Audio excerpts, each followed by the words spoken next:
नमो सीतारम नमो आई करिया नमो नमो नारायणाय नमो साहुरम मंगलम भगवान वीरो मंगलम गोत्रमोगणी मंगलम कुंद कुंदाचार्य जैन धर्म मंगलम सर्व मंगल सर्व प्रधान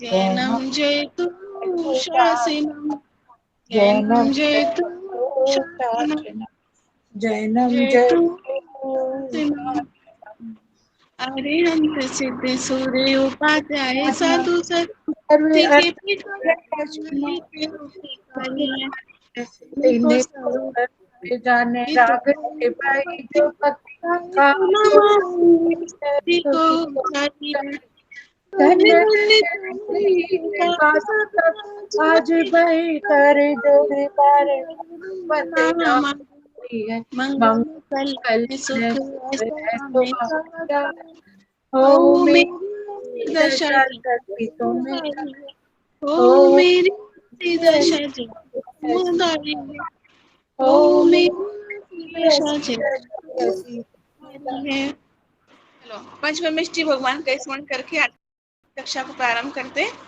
अभी अपन ने कल पढ़ा था, गुणों की चर्चा कर रहे थे अपन कि गुण दो प्रकार के होते हैं, सामान्य और विशेष। ठीक है, तो अनिता आंटी आप मुझे बताइए सामान्य गुण और विशेष गुण क्या होते हैं।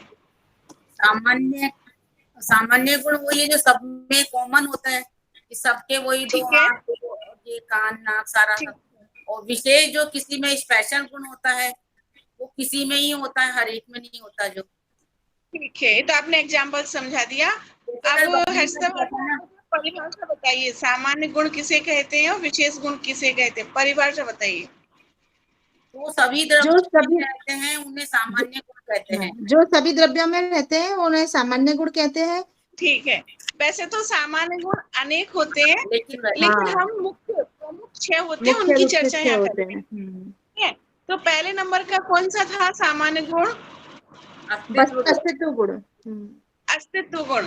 ठीक है, तो एक बार ना निशान जी आप बोलिए अस्तित्व गुण किसे कहते हैं, उसकी परिभाषा जो लिखाई थी मैंने वही परिभाषा बोलिएगा।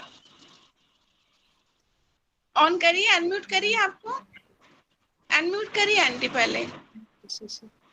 जिस हाँ शक्ति के कारण द्रव्य का कभी भी नाश नहीं होता और किसी से और वो किसी से उत्पन्न भी नहीं होता, उसे अस्तित्व गुण कहते हैं। ठीक है, रजनी दीदी आपने लिखी थी क्या परिभाषाएं? नहीं भाभी, कल मैंने अटेंड नहीं किया था क्लास। तो बहुत बड़ी परिभाषाएं छूट गई फिर आपकी। चलिए, तो फिर हर्षिता भाभी आप बताइए वस्तुत्व गुण किसे कहते हैं। देख के बता दूं क्या? हाँ हाँ देख के बताइए। जिस शक्ति के कारण द्रव्य में अर्थ क्रियाकारित्व यानी प्रयोजन भूत क्रिया होती है उसे वस्तुत्व गुण कहते हैं। जैसे घड़े ठीक, का प्रयोजन भूत कार्य क्या है?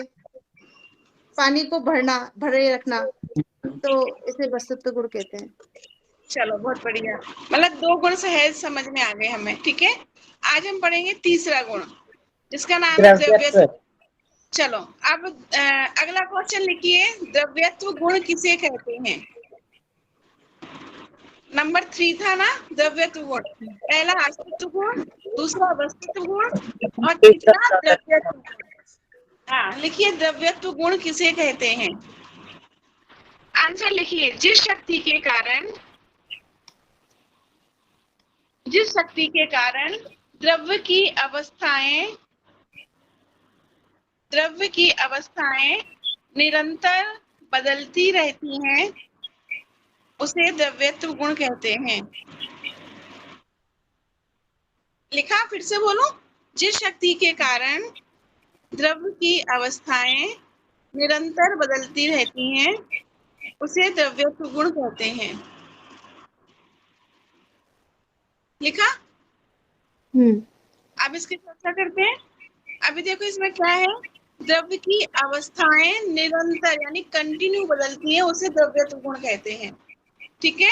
अपन ने कल क्या पढ़ा था परसों कि पर्याय किसे कहते हैं, गुणों के परिणमन को पर्याय कहते हैं, यानी गुणों में जो प्रति समय परिवर्तन होता है उसको पर्याय कहते हैं। आज यहाँ परिभाषा में क्या कहते हैं कि द्रव्य की अवस्थाएं निरंतर बदलती रहती हैं जिस शक्ति के कारण, ठीक है, उसे द्रव्य गुण कहते हैं। तो यहाँ पर द्रव्य, क्षण द्रव्य और द्रव्यों में अनंत गुण, ठीक है, गुणों के समूह को द्रव्य कहते हैं ना। तो गुणों की पर्याय में परिवर्तन हो या द्रव्य में परिवर्तन हो, एक ही बात है। तो द्रव्य तो होता है स्थायी, द्रव्य कभी नहीं बदलता, पर्याय बदलती है। लेकिन यहाँ क्या कह रहे हैं कि द्रव्य की अवस्थाएं निरंतर बदलती है, मीन्स कि द्रव्य होता है एक अखंड पदार्थ है, उसमें अनंत गुण। अब उसमें अनंत गुण नहीं कहेंगे, अनंत गुणमय द्रव्य, शब्दों का थोड़ा चेंज करेंगे, ठीक है। जैसे एक एग्जांपल देखो, जैसे चीनी का डिब्बा, चीनी के डिब्बा से दो चीजों का भान होता है, डिब्बा अलग और चीनी अलग, दो चीज हो गई ना। चीनी का डिब्बा मतलब डिब्बा अलग और चीनी अलग, दो चीज अलग अलग हो गई ना, है ना। लेकिन यहाँ पे क्या कह रहे हैं, मेरे में गुण है, अगर ऐसा बोलेंगे हम, मेरे अंदर गुण है, तो दो चीज हो जाएंगी, मैं अलग हो जाऊंगा, गुण अलग हो जाएंगे। समझ आ गया एग्जाम्पल? तो अभी एग्जाम्पल समझ आ गया?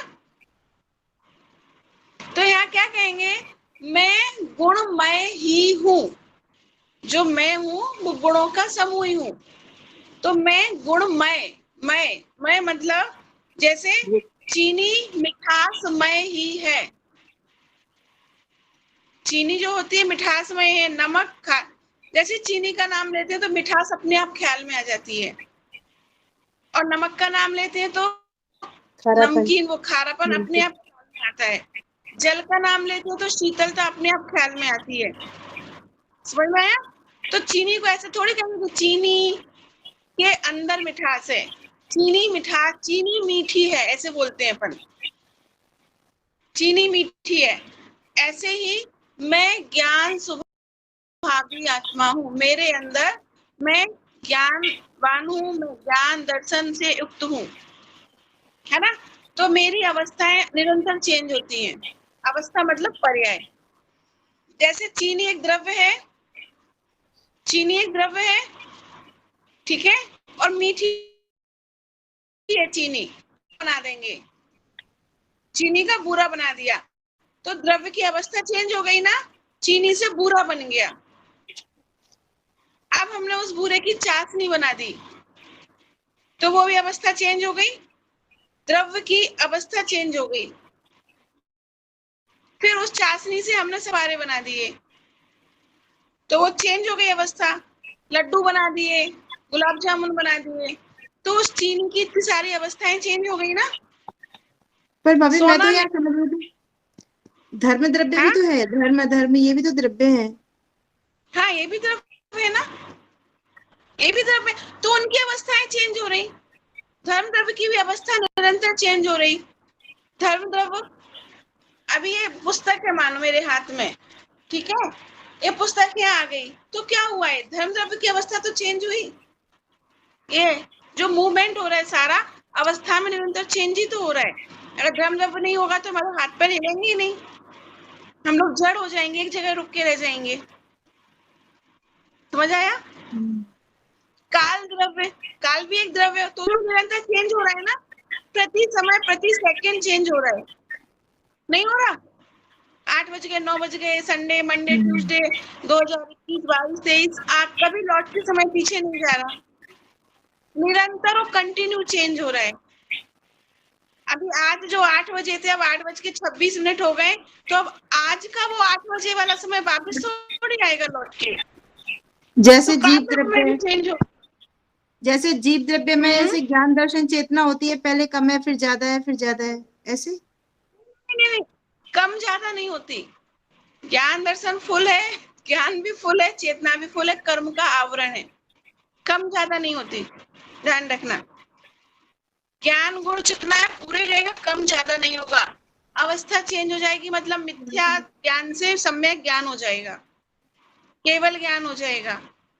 ज्ञान की पर्याय चेंज हो जाएगी, लेकिन ज्ञान कम ज्यादा नहीं होगा।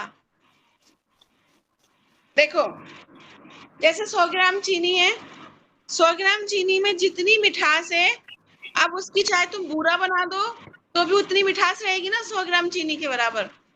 और उस 100 ग्राम चीनी की चाशनी बना दो तो भी 100 ग्राम चीनी के बराबर ही मिठास रहेगी उस चाशनी में भी, कम ज्यादा थोड़ी होगी। हर्षा भाभी, वो मिठास कम ज्यादा थोड़ी होगी। नहीं, उतनी रहेगी। हाँ, अब जो आप कहे ना ज्ञान गुण कम ज्यादा होता नहीं है। हम जिस पर्याय, मानो निगोद की पर्याय में है, तो हमारा ज्ञान गुण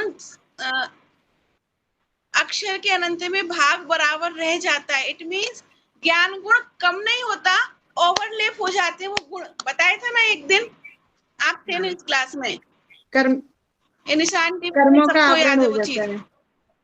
कर्मों का कर्मों का आवरण आवरण हो जाता है। हाँ, जब ज्ञान अक्षर के अनंत में भाग बराबर ले जाता है तो जाता कहाँ है वो ज्ञान, कम नहीं होता, ओवरलैप एक दूसरे के ऊपर हो जाता है। जैसे रूमाल की तय बना देते ना हम, तो इतना बड़ा दिखने वाला रूमाल तय बनाने से इतना सा हो जाता है,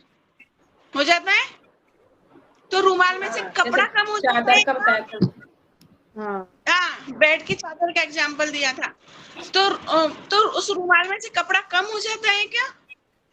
उसको फोल्ड करने से कम नहीं होता ना, फिर भी छोटा दिखता है।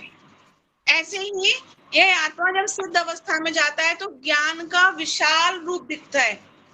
जैसे बेडशीट को फैला दो डबल बेड पर, ठीक है, और जब निगोद अवस्था में जाता है तो ज्ञान इतना सा, कहती है थोड़ा रह जाता है, होता तो पूरा ही है, लेकिन उसको जैसे चादर को फोल्ड कर देते हैं और इतना सा बचता है, वो ऐसे होता है, ओवरलैप हो जाते हैं गुण, एक दूसरे के ऊपर ओवरलैप हो जाते हैं, कम नहीं होते, खत्म नहीं होते, बस प्रकट नहीं होते, आवरण हो जाता है उनके ऊपर। इतना क्लियर है ना? सबको क्लियर है? ये वाला एग्जाम्पल तो कई बार आ गया अपनी क्लास में। चलिए, हाँ, 3 गुण हो गए अपने। याद हुई क्या परिभाषा 3 गुणों की? है ऋतु भाभी, कजली, ऋतु भाभी को याद हो गई। चलो माइक अनम्यूट करी ऋतु भाभी।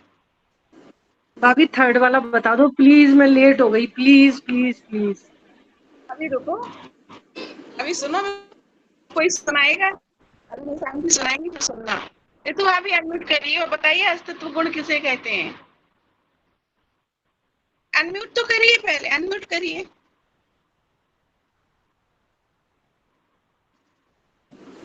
थर्ड वाला ही बताओ ऋतु भाभी। नहीं, पहले फर्स्ट वाला। जिस शक्ति के कारण द्रव का कभी भी नाश नहीं होता और किसी से उत्पन्न भी नहीं होता, उसे अस्तित्व गुण कहते हैं। उसे अस्तित्व गुण कहते हैं। वस्तुत्व गुण किसे कहते हैं? जिस शक्ति के कारण द्रव में प्रयोजनभूत क्रिया होती है ना? ठीक है, वस्तु गुण। हाँ ठीक है। और अर्थ क्रिया कार्य हो सकते हैं, प्रयोज क्रिया हो सकती है। और तीसरा द्रव्यत्व गुण लिखा, आप लोगों ने लिख लिया सबने द्रव्यत्व गुण? हाँ बताइए ऋतु भाभी, सुनो कजली ध्यान से। द्रव की अवस्थाएं निरंतर बदलती रहती है, उसे ठीक है। जिस शक्ति के कारण द्रव्य की अवस्थाएं निरंतर बदलती रहती हैं, उसे द्रव्यत्व गुण कहते हैं। क्लियर हो गया द्रव्यत्व गुण वाला पार्ट? कंफ्यूजन तो नहीं है? ठीक है भाभी एक चीज बताना, आपने अस्तित्व गुण का भी कोई उदाहरण दिया था क्या? क्या अस्तित्व गुण जो पहले नंबर का, उसमें भी कोई उदाहरण दिया था? हाँ दिया था। क्या है? कि मतलब जैसे माता पिता पुत्र को उत्पन्न करते हैं, पुत्र या पुत्री, तो उसमें वो निमित्त होते हैं। अच्छा, जबकि उसको उत्पन्न तो होना ही है। हाँ है ना रुचिता? यही उत्पन्न, हाँ उत्पन्न नहीं होता, मतलब जो जीव द्रव्य है वो ना जन्मता है ना मरता है, हाँ, ना मरता लेता है। है ना मरता है। बस द्रव्य स्थायी रहता है, ना किसी से उत्पन्न होता है ना किसी से मरण को प्राप्त होता है, उसे अस्तित्व गुण कहते हैं। हाँ हर्षा भाभी कुछ पूछ रहे थे आप? नहीं, यही बोल रही थी बस मैं। आपने ये बताया था, न जन्मता है न मरण को प्राप्त होता है। हाँ ठीक है, आगे बढ़े। चलो नंबर लिख लिया सौम्या, लिख लिया तुमने? हाँ भाभी थर्ड लिखिए। वाला लिख लिया। चलिए फोर्थ वाला लिखो। प्रमेयत्व गुण किसे कहते हैं? प्रमेयत्व, प्रा प्रीति वाला प्रा, माँ के ऊपर एक ही मात्रा, या से यज्ञ, आधा ता और वा, प्रमेयत्व।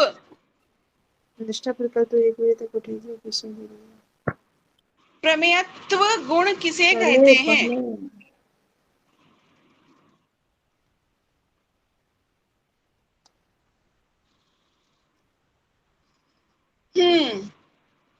एक चीज नहीं बताई मैंने आपको, जो सभी गुण के आगे त्वा लगाए ना, त्वा, आधा ता और वा, इस त्वा का मतलब ही होता है मैं, मिठासमय, ज्ञानमय, मैं अंधकारमय, समझ गए? इसका प्रतिभाषक होता है तो आप शब्द लिखो, परिभाषा बोलो इसकी, अब आंसर बोलो। प्रमेयत्व गुण किसे कहते हैं? लिखिए, जिस शक्ति के कारण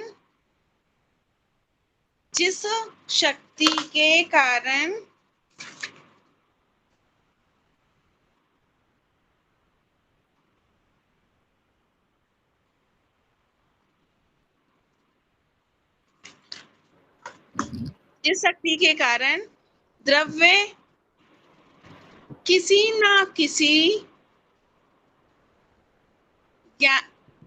ना किसी ज्ञान का विषय होता है। यहाँ पर अपने मन से कोई शब्द ऐड मत करना। जिस शक्ति के कारण द्रव्य किसी ना किसी ज्ञान का विषय होता है उसे प्रमेयत्व गुण कहते हैं।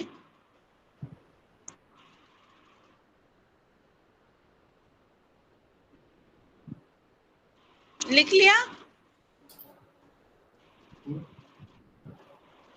निशा आंटी लिख ली परिभाषा? क्या लिखी बताइए एक बार। जिस शक्ति के कारण द्रव्य किसी न किसी ज्ञान का विषय हो उसे प्रमेयत्व गुण कहते हैं। ठीक है, अब इससे चर्चा करते हैं। प्रमेय का अर्थ होता है ज्ञान, ठीक है? प्रमेय का अर्थ ही होता है ज्ञान। अब देखो, किसी ना किसी ज्ञान का विषय हो, ज्ञान कितने होते हैं? ज्ञान तो पढ़े हैं ना? 3। कोई बताएगा? 3 ज्ञान होते हैं? नहीं, एक है? ज्ञान तो एक ही होता है, सम्यक दर्शन, मिथ्या ज्ञान, सम्यक ज्ञान। अच्छा, सबकी ज्ञान निकल रहे बाहर अभी। सम्यक ज्ञान, सम्यक दर्शन, सम्यक चारित्र, यही तो होता है ना ज्ञान। मैं दर्शन नहीं पूछ रही हूँ, ज्ञान पूछ रही हूँ। ज्ञान नहीं होते। ज्ञान 5 प्रकार के होते हैं। मति ज्ञान, शुद्ध ज्ञान, शुद्ध ज्ञान, आ गया 5 प्रकार।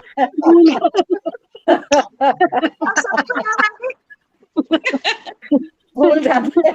बार में पता था 5 सबको प्रकार आते के होते हैं। हाँ, 5 होते हैं, ठीक है। अब यहाँ पे क्या कह रहे हैं? जिस शक्ति के कारण द्रव्य, अवधि मन पर्याय केवल ज्ञान। द्रव्य किसी ना किसी ज्ञान का विषय होता है। कोई वस्तु है, ये जो रिमोट है, ये हमारे मति ज्ञान, शुद्ध ज्ञान का विषय बन रहा है ना?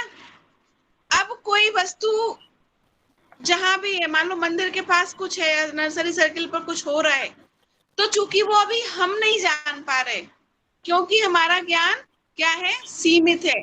सीमित है मीन्स आवरण है कर्म का, समझ में आ रहा है? तो हम नहीं जान पा रहे, लेकिन अवधि ज्ञानी तो जान रहे हैं उसको। यहाँ बैठे भी अवधि ज्ञानी जान रहे हैं उसको, मना पर दूसरे के मन में स्थित पदार्थ को भी जान लेते हैं मना पर ज्ञानी। रूपी पदार्थ। हाँ, तो मन में भी कोई पदार्थ छुप नहीं सकता, तुम क्या सोच रहे हो हमारे बारे हाँ में। हाँ हाँ हाँ हाँ, रूपी पदार्थ को भी जान और लेते जब ज्ञान का संपूर्ण विस्तार हो जाता है, केवल ज्ञान हो जाता है, तो 3 जगत के सारे पदार्थ एक साथ दिखते हैं। हैं, एक साथ ठीक दिखते है, हैं, सही बात। तो हाँ इसलिए वो लोग ने कहावत सुनी है कि भैया भगवान सब देख रहे हैं, तो वो कहावत सही है, ऐसे ही नहीं बनी। कहीं भी छुप के काम करो, कितना ही गलत काम करो, भगवान की नजर हाँ, सब पे है। ऊपर वाले पे नजर है, ऊपर वाले की नजर है। और उस केवल ज्ञान में 3 लोग के पदार्थ एक साथ झलक रहे हैं, मतलब हम भी झलक रहे हैं, और हम जो पाप कर रहे हैं वो भी झलक रहे हैं। वो बात अलग है कि भगवान हमारा बुरा नहीं करेंगे, हमें कोई सजा नहीं देंगे, वो एक अलग बात है, लेकिन कर्म बैठे हैं ना भाभी वकील वो। मैंने तो ये भी सुना है कि भगवान जी ध्यान ही नहीं देते हमारी तरफ, हम क्या कर रहे हैं, हम तो कीड़े, मतलब छोटे मोटे कीड़े मकोड़ों की तरह हैं। हाँ, नहीं, कीड़े मकोड़ों की तरह नहीं है, ध्यान नहीं देते क्योंकि वो अपने आत्मा में लीन रहते हैं। अगर वो हमारी तरफ ध्यान करने लगे तो भगवान ही ना बन पाए वो तो कभी। हाँ, भगवान वो है इसलिए कि वो अपने आत्म स्वरूप में लीन है। अगर उनकी दृष्टि अंदर से हटके बाहर आ गई तो भगवान ही नहीं बन पाएंगे। उन्होंने भगवान सिस्टम ऐसा बना रखा है भाभी, कोई बच ही नहीं पाएगा। क्या? उन्होंने ऐसा सिस्टम कर्मों जो की आप वजह पढ़ा से। रहे हो ना, उन्होंने सिस्टम ऐसा बना रखा है कि कहीं ना कहीं फंस जाते हैं। अरे जो 8 कर्म है ना, उनने बढ़िया वकालत कर रखी है, जज बन के बैठे हैं कि किसको किस जुर्म की क्या सजा मिलनी, कितनी कर्मों से मिलनी, नहीं बच पाते। हाँ, तो कहीं ना कहीं हिसाब करना पड़ता है, क्या करें। हाँ, भाभी उन्होंने ऋतु, बढ़िया LLB कर रखा है।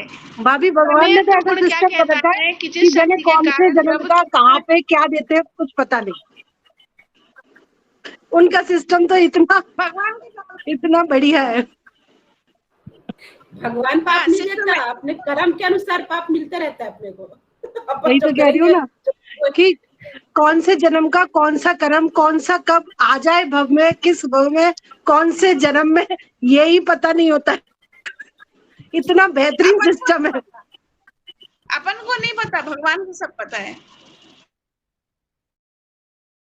सब पता। अच्छा, भगवान करते कुछ नहीं है, फिर जानते कैसे हैं? जैसे उन्होंने राग द्वेष भी क्यों नहीं होते? क्योंकि उनका लक्ष्य बाह्य पदार्थों पर नहीं होता, उनका लक्ष्य तो उनके अंदर आत्मा में ही होता है। ठीक है, जैसे जैसे कांच मिरर होता है ना, कांच में वो अपना मुंह देखते हैं ना, तो हमारी दृष्टि कहाँ होती है? कांच में सिर्फ हमारे मुंह पर होती है। तो अब उस कमरे के पीछे बहुत सारा सामान है, बेड भी है, चादर पड़ी है, कपड़े पड़े हैं, ग्लास पड़ा है, वो सब भी उस कांच में झलकता है, दिखता है ना, दिखता है, लेकिन हमें नहीं दिखता। क्यों? क्योंकि हमारी दृष्टि कहाँ है? सिर्फ हमारे मुंह पर है कि मुंह कैसा लग रहा है। अब देखो, अगर हमारी दृष्टि हमारे चेहरे से हर कांच में दिखने वाले उस गिलास पर चली जाए तो फिर मुंह नहीं दिखेगा हमें अपना। समझ में आ गया? ऐसे ही अगर भगवान का लक्ष्य अपने अंतर आत्मा से हटकर बाह्य पदार्थों पर चला गया तो भगवान नहीं रहेंगे वो फिर, है ना? तो उनके ज्ञान में सब झलकता है, लेकिन उनका लक्ष्य फिर भी अपनी आत्मा में रहता है, इसलिए उन्हें किसी से राग द्वेष नहीं होता है, किसी को सजा देने का विकल्प नहीं आता है, किसी को बचाने का विकल्प नहीं आता है। समझ में आया? अपन कहते ना भगवान बचा लेंगे, भगवान मार देंगे, नहीं, इसीलिए उन्हें विकल्प ही नहीं आता, क्योंकि उनका लक्ष्य ही नहीं है। वो तो ज्ञान की इतनी निर्मलता है, ज्ञान की इतनी पवित्रता है कि सब कुछ ज्ञान में झलक जाता है। क्यों झलकता है? प्रमेयत्व गुण के कारण। ठीक है, अब 6 द्रव्यों पे घटाओ ये कैसे कि द्रव्य किसी ना किसी के ज्ञान का विषय होता है। हम जीव द्रव्य हैं, तो अभी तो हम हमारे ज्ञान का विषय बन रहे हैं, और बाकी केवल ज्ञानी के ज्ञान का तो बन ही रहे हैं। अजीब द्रव्य पुद्गल, ये भी हमारे ज्ञान का विषय बन रहा है। सब पुद्गल है ना, हमारा शरीर जो हमें दिख रहा है वो तो हमारे ज्ञान का विषय बन ही रहा है, और जो हमें नहीं दिख रहा तो ऐसा नहीं है कि वो किसी के ज्ञान का विषय नहीं है, वो अवधि ज्ञानी के ज्ञान का विषय होगा, मना पर्याय ज्ञानी के ज्ञान का विषय होगा, उनके भी ज्ञान के विषय से बाहर की वस्तु है, तो केवल ज्ञानी के ज्ञान का विषय तो वो वस्तु है ही। समझ में आ गया? तो ऐसे प्रत्येक द्रव्य किसी का विषय होता है। इसलिए पाप चाहे हम खुल्लम खुल्ला करें और चाहे हम कोने में छुप के बंद कमरे में करें, वो किसी ना किसी के ज्ञान का विषय बन ही रहा है। अब किसी ना किसी क्या, तो भगवान के ज्ञान का तो विषय बन ही रहे वो पाप। ठीक है, 4 गुण हो गए, चारों की परिभाषा याद हो गई। अब तो बहुत सिंपल है। प्रमेय मतलब ज्ञान, तो यहाँ प्रमेय तो गुण की परिभाषा तो इससे ही लगा लेना, किसी ना किसी के ज्ञान का विषय है। और जिस शक्ति के कारण, टैगलाइन है वो सभी में लगाना है। ठीक है, चलो आगे बढ़े।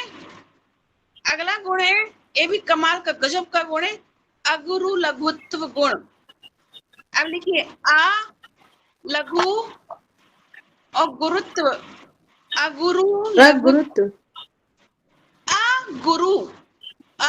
गुरु और लघुत्व एक ही शब्द है पूरा। अ गुरु लघुत्व गुण किसे कहते हैं?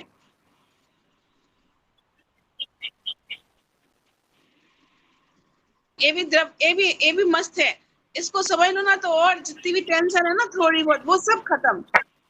इतना गजब का है गुण। चलो पढ़े, लिखे, परिभाषा बोलो। जिस शक्ति के कारण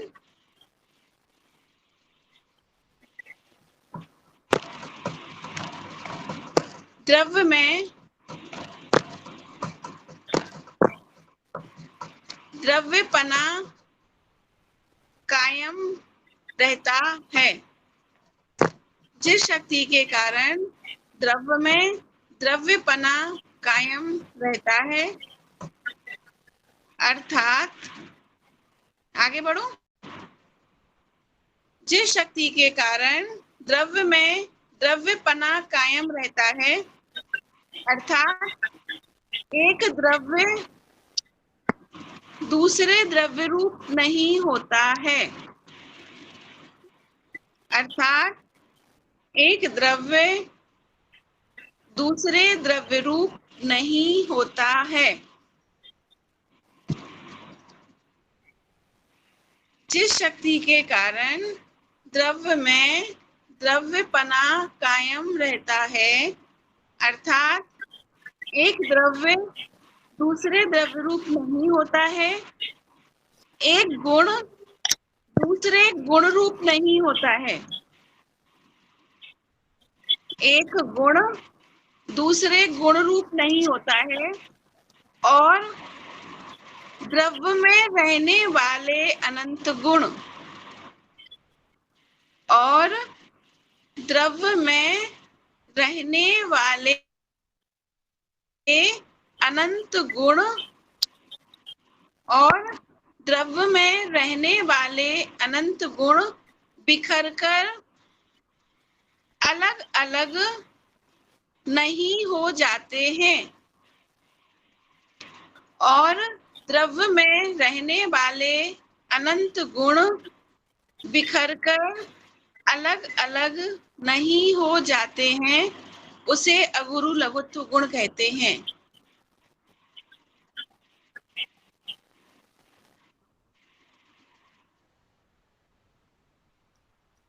बोलो, लिख लिया सबने?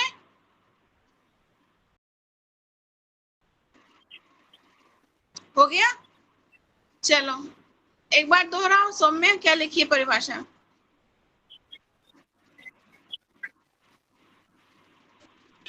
जिस शक्ति के कारण द्रव्य में द्रव्यपना कायम रहता है, अर्थात एक गुण दूसरे गुण रूप नहीं होता है, और द्रव्य में रहने वाले अनंत गुण बिखरकर एक द्रव्य दूसरे द्रव्य रूप नहीं होता है।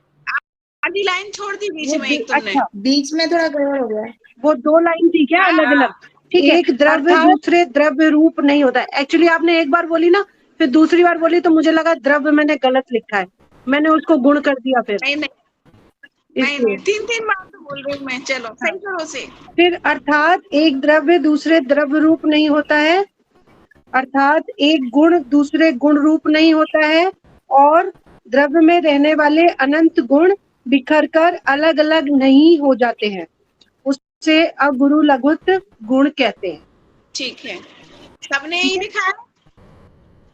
सौम्या, तुमने अर्थात 2 बार लिखा है, तो एक बार मिटा दो बाद वाला। देखो, जिस शक्ति के कारण द्रव्य में द्रव्यपना कायम रहता है, अर्थात एक द्रव्य दूसरे द्रव्य रूप नहीं होता है, एक गुण दूसरे गुण रूप नहीं होता है, और द्रव्य में रहने वाले अनंत गुण बिखरकर अलग अलग नहीं हो जाते हैं, उसे अगुरु लघुत्व गुण कहते हैं। ठीक है, इसकी चर्चा करते हैं। देखो, द्रव्य में एक ऐसी भी शक्ति है जिसके कारण द्रव्य की कितनी ही अवस्थाएं बदल जाएं, कितनी ही पर्याय बदल जाएं, क्योंकि पर्याय तो निरंतर बदल रही है ना, क्योंकि तो हर क्षण हो रहा है ना, फिर भी द्रव्य में द्रव्यपना कायम रहता है, यानी कि द्रव्य का कभी नाश नहीं होता है।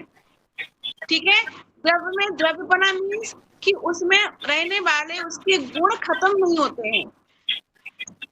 समझ में आई चीज?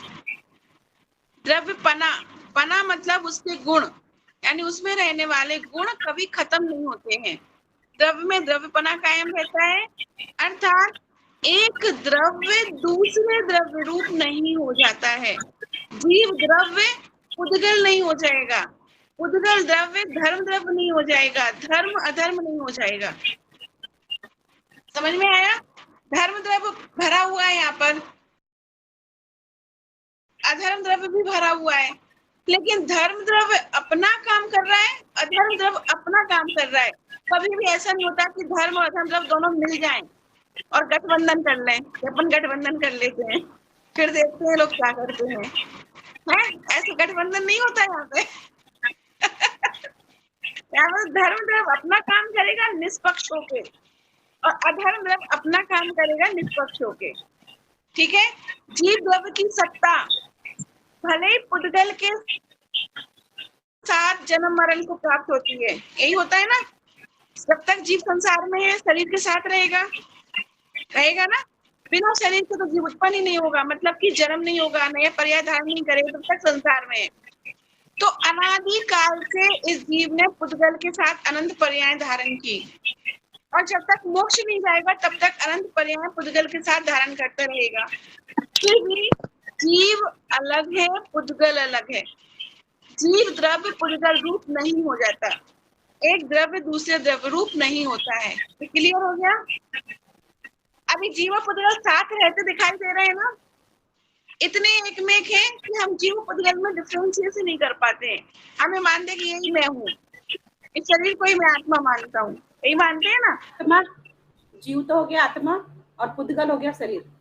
हाँ, जीव हो गई आत्मा, पुद्गल हो गया शरीर। तो जीव द्रव्य और पुद्गल द्रव्य कभी मिलके एक नहीं हो जाते, है ना। परिभाषा के हिसाब से क्या है, क्योंकि नियम है, शाश्वत नियम है, एक द्रव्य दूसरे द्रव्य रूप होता ही नहीं है, हो ही नहीं सकता। ठीक है, और एक गुण दूसरे गुण रूप नहीं होता है, यानी जो अनंत अनंत गुण है एक द्रव्य में, तो वो अनंत गुण भी अपना अपना अलग अलग कार्य करते हैं, उनका अपनी अलग अलग मर्यादा है। एक गुण दूसरे गुण रूप नहीं होता। जैसे आत्मा में ज्ञान गुण भी है, दर्शन गुण भी है, चारित्र्य गुण भी है, सुख गुण भी है, वीर गुण भी है ना। लेकिन ज्ञान गुण दर्शन रूप नहीं हो जाएगा, दर्शन गुण चारित्र्य रूप नहीं हो जाएगा, चारित्र्य गुण सुख रूप नहीं हो जाएगा, और सुख गुण वीर रूप नहीं हो जाएगा। समझ में आया? यानी दर्शन गुण का जो कार्य वही रहेगा, ज्ञान गुण का जो कार्य वो वही रहेगा। पुद्गल द्रव्य में अनंत गुण है, स्पर्श रस गंध वर्ण। तो जो स्पर्श गुण है, स्पर्श यानी टच करने वाला गुण है, जिससे कड़ा हल्का भारी समझ में आता है, तो वो गुण इसके वर्ण रूप चेंज नहीं हो जाएगा, क्योंकि इसको विशेष गुण कह सकते हैं, इसको विशेष गुण कह सकते हैं। हाँ, विशेष गुण ही तो है, क्योंकि ये सिर्फ पुद्गल में ही है, स्पर्श रस गंध वर्ण सिर्फ पुद्गल में ही है, इसलिए पुद्गल का विशेष गुण है। ठीक है, और सामान्य गुण क्या हो गया? अगुरु लघुत्व, कि इसके गुण एक दूसरे में मिक्स नहीं होते हैं। सामान्य गुण ये 6 द्रव्यों में समान रूप से चलता है। आकाश आकाश काल द्रव्य नहीं बन जाएगा, काल द्रव्य आकाश नहीं बन जाएगा। जो काल द्रव्य का परिवर्तन का कार्य है, काल द्रव्य की परिभाषा क्या थी? निरंतर जहां परिवर्तन होता है वो काल द्रव्य होता है। तो उसका कार्य आकाश द्रव्य थोड़ी करेगा। आकाश द्रव्य का कार्य क्या है? अवगाहन देना, सबको स्थान देना। तो इतना क्लियर हो गया। एक द्रव्य दूसरे द्रव्य रूप नहीं होता, मतलब चेंज नहीं होता। जैसे सोना चांदी नहीं बन पाता। लेकिन भाभी, उसमें फिर द्रव्यपना कैसे कायम रहेगा? अगर वो मतलब एक द्रव्य दूसरे द्रव्य से कनेक्ट नहीं है तो फिर उसमें द्रव्यपना कैसे कायम रहेगा? मैं जीव द्रव्य हूँ, तो मैं जीव द्रव्य हूँ, जीवपना नहीं है क्या मुझ में? नरक में चला जाऊंगा तो भी जीव हूँ, मनुष्य हूँ तो भी जीव हूँ, निगोद में जाऊंगा तो भी जीव हूँ। तो मुझ में तो जीवपना ही रहेगा, कितने ही शरीर के साथ रह लूं मैं, पुद्गल थोड़ी बन जाऊंगा मैं। ये जीवपना। अरे चीनी को नमक में मिला दो तुम, तो नमक क्या चीनी नमक बन जाएगी? बोलो। और क्या नमक चीनी बन जाएगा? नहीं चीनी बनेगा। रहेगी, नमक नमक रहेगा। नमक नमक रहेगा, भले ही दोनों का स्वाद एक साथ आ जाए, क्योंकि दोनों ही पुद्गल हैं, लेकिन गुण दोनों के अलग अलग हैं। गुण थोड़ी मिक्स हो जाएंगे। जिस मात्रा में चीनी डालोगे उतना स्वाद चीनी देगी, जिस मात्रा में नमक डालोगे उतना स्वाद नमक देगा, और जिस मात्रा में नींबू निचोड़ दोगे तो शिकंजी बन जाएगी। तो वो हमें मिक्सर दिखेगा। वो जो मात्रा होगी वो भी तो कुछ होगी ना, है वो भी कुछ होगा। फिर वो जो मात्रा होगी, क्वांटिटी होगी, वो भी तो कुछ होगा ना यहाँ पर। अरे मैडम, उदाहरण एक देश होता है समझाने के लिए। अब तुम उदाहरण की छिलकी उतारोगे तो सिद्धांत ही खत्म हो जाएगा। और एक उदाहरण एक अप्लाई होता है। द्रव्य और पर्याय को समझो। हाँ, और तुम एक ही उदाहरण को दो सिद्धांतों पे अप्लाई करोगे तो वो सिद्धांत ही खत्म हो जाएगा। उदाहरण एक देश होता है हमेशा। उदाहरण एक देश होता है, मतलब जहां दिया वहीं अप्लाई होता है, वो उसको हर जगह अप्लाई नहीं कर सकते। ठीक है, तो समझ में आ गया?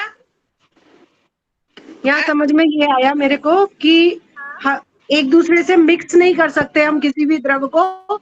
हर द्रव्य का, हर जीव, मतलब हर जीव का अपना एक अलग ही है ना? हाँ, अलग रूप है भाई। वो द्रव्य में ऐसी शक्ति है, हम क्या नहीं कर सकते?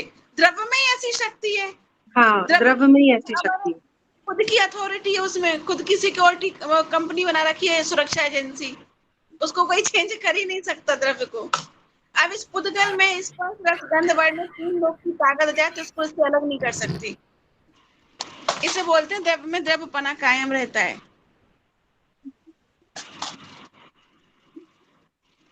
अब इस रिमोट को तोड़ तोड़ के इसका कचरा बना दो, इसकी चूरा कर दो, तो भी इसमें स्पर्श रस गंध वर्ण तो रहेंगे ही ना।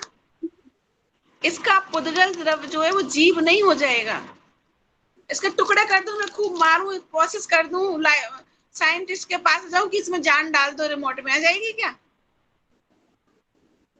क्यों? क्योंकि इसकी अपनी शक्ति है। सोचो पुद्गल में भी कितनी शक्ति है, कि पुद्गल भी चेंज नहीं होता है, और हम मिथ्या दृष्टि जीव गलत संगत में आके गलत खान पानी करने लगते हैं। सोचो, हम पुद्गल से भी गए बीते हैं क्या? अब बोलो कितनी शक्ति है इस पुद्गल में, कि इसकी कितनी क्रिया कर दो, इसका कितना ही कुछ कर दो, लेकिन ये अपना स्वभाव नहीं छोड़ेगा। समझ में आया? स्वभाव नहीं छोड़ेगा अपना ये। सही बात। ऐसे ही भाई, हम जैन ही हैं, पंचेंद्रिय हैं, हम जीव हैं, हमें अपना स्वभाव नहीं छोड़ना चाहिए। ठीक है, ये समझ आ गया? एक गुण दूसरे गुण रूप नहीं होता, ये चीज समझ आ गई है ना? ठीक है। और द्रव्य में रहने वाले अनंत गुण बिखर कर अलग अलग नहीं हो जाते। जैसे डिब्बे में चीनी रखी है और डिब्बा फैल गया, तो चीनी सब जगह फैल गई, बिखर गई ना, है ना? तो चीनी तो बिखर सकती है, क्योंकि चीनी अलग थी, डिब्बा अलग था। लेकिन यहाँ कह रहे हैं द्रव्य में रहने वाले गुण बिखरते नहीं है, अलग अलग नहीं होते, एक साथ रहते हैं, क्योंकि गुणों के समूह को ही द्रव्य कहते हैं। और एक गुण भी अलग भाग्य को नहीं कहलाएगा, फिर द्रव्य की सत्ता नष्ट हो जाएगी। मान लो ज्ञान दर्शन चेतना आनंद गुण है आत्मा में, और एक गुण सोचे ज्ञान गुण, और मैं तो बहुत सुपीरियर हूँ, भग जाता हूँ यहाँ से। ज्ञान गुण भग जाएगा, सोई तो पुद्गल है सिर्फ। तो द्रव्य में जो गुण होते हैं, क्योंकि गुणों के समूह को द्रव्य कहते हैं, तो वो गुण विखर के अलग अलग नहीं होते, हो ही नहीं सकते, क्योंकि शक्ति है गुरु लघुत्व। समझ में आई? अब जैसे एग्जाम्पल, वही चीनी का एग्जाम्पल बार बार आता है। चीनी में जो सफेदपन होता है, मीठापन होता है, चिकनापन होता है, कितनी क्रिया कर लो वो गुण उसमें से जाएगा ही नहीं। जाएगा क्या सौम्या? 3 लोक में नहीं जाएगा, 3 काल में नहीं जाएगा, चाहे अमेरिका में चीनी हो, चाहे चीन में हो, चाहे इंडिया में हो, और चाहे सन 1857 की क्रांति के समय थी या फिर अभी वर्तमान में हो, चीनी तो वैसी रहेगी, उसके गुण वैसे ही रहेंगे। समझ में आया? उसके गुण नहीं बिखरेंगे, भगेंगे नहीं, भागेंगे नहीं, या हम तो नाराज हो गए, हम तो चले, ऐसे नहीं होता। क्यों नहीं होता? सब चीजें कितने सिस्टमेटिक बनी है ना परिभाषाओं में, सिद्धांतों में, कि गुणों के समूह को द्रव्य कहते हैं। अगर वो गुण बिखर जाएंगे तो द्रव्य की सत्ता ही समाप्त हो जाएगी। अगर इस पुद्गल में से स्पर्श नाम का ही गुण हट गया तो ये पुद्गल रहेगा क्या?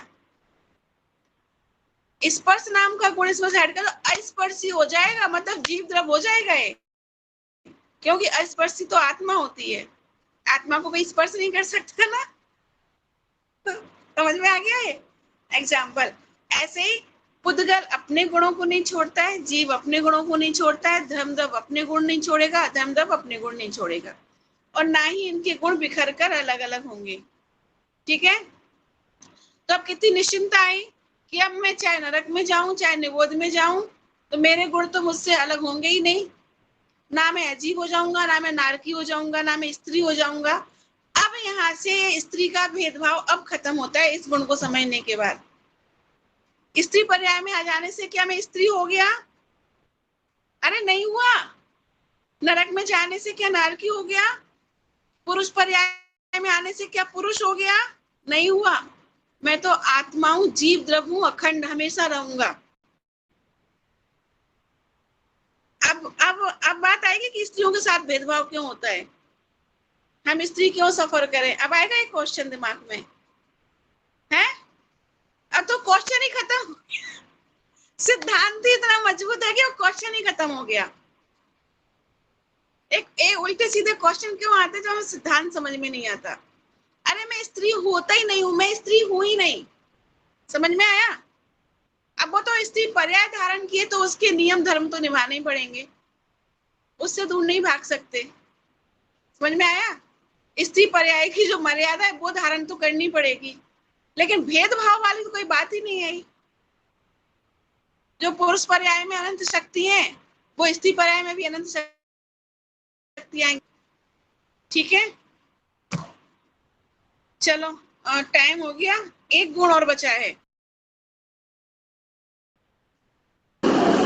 पुद्गल का तो आकार है, लेकिन जीव का आकार तो कैसे? अरे तुम जीव हो कि अजीब हो? नहीं, हम जीव तो हैं, लेकिन हमारा आकार तो पुद्गल वाला है ना। अरे तो क्यों लगा रहे हो? तो मैं वही तो कह रही हूँ कि जब तक आत्मा संसार में है कोई ना कोई शरीर में रहेगी ही रहेगी, और जिस शरीर में रहेगी उतना आकार उस आत्मा का माना जाएगा। समझ आया? पानी का आकार क्या, बोलो चलो, पानी का आकार क्या है? कुछ नहीं। ग्लास में डालो तो ग्लास के बराबर का हो जाता है। हाँ, जिस पात्र में डालो उस पात्र के बराबर पानी का आकार। गिलास में तो गिलास के जितना, कटोरी में तो कटोरी के जितना, थाली में फैला तो थाली के जितना, और नदियों में बह रहा है तो नदियों के आकार पानी का, समुद्र में जाके समुद्र जितना आकार। समझ में आ गया? ऐसे ही आत्मा जिस शरीर में चली जाए उतना आत्मा का आकार। समझ में आया? और सिद्ध भगवान का तो शरीर नहीं होता है, फिर कितना आकार आत्मा का, बताओ? सिद्ध भगवान का जैसे शरीर नहीं होता तो क्या आकार होता है उनका? तो बताओ, मैंने सिद्ध भगवान की परिभाषा लिखाई थी। न्यूनतम शून्य आकार है? न्यूनतम शून्य आकार। हाँ, किंचित शून्य। सही तो बोल रही हूँ? आकार सही बोला। हाँ, मैं सही तो बोल रही हूँ। हाँ, सिद्ध पुरुषाकार भगवान का का मतलब है जिस पुरुषाकार पर्याय में जिस मुनि अवस्था में वो तपस्या कर रहे होते हैं, तो उन मुनिराज की हाइट जितनी है, 5 फुट है कि 500 धनुष है, उससे थोड़ा सा कम, बस थोड़ा सा कम, और पुरुषाकार वो सिद्ध भगवान का आकार होता है।